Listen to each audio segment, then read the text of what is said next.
So by now we're already experts at drawing ionic bonds that react in a 1-to-1 ratio. That's easy peasy.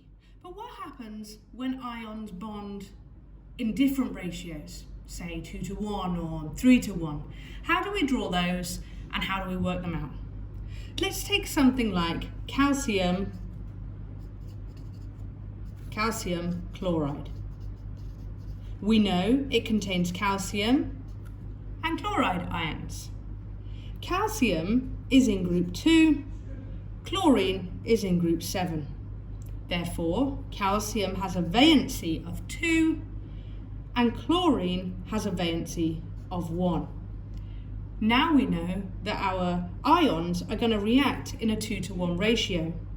That means that you're going to need twice as many chlorines as you have calciums, because each calcium is giving away 2 electrons, but it can only give 1 to each chlorine. So how do we draw that out? Well, here's the first way. We can draw a circle to represent calcium, and we can draw 2 circles to represent chlorine. Because it's an ion, we indicate that with our square brackets. We now put the charges. Calcium has given away 2 electrons, so it becomes a +2 ion.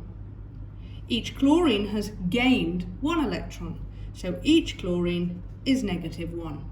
Now all we need to do is fill in the electrons.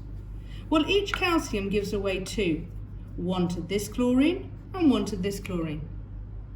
Now we can fill in calcium's full outer shell, because he's given away his 2 electrons. From his first outer shell, he's now got a full outer shell underneath.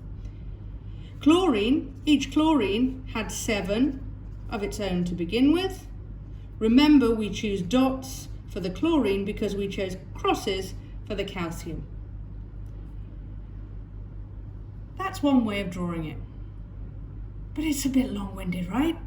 Why would we want to draw 2 chlorines when we don't have to?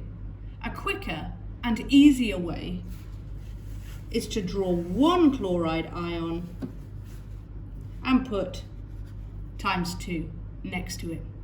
Chemists are lazy. We've got way better things to do than to draw out chloride ions twice. We can just write ×2, we're done. Saves you time in the exam, saves you time in life.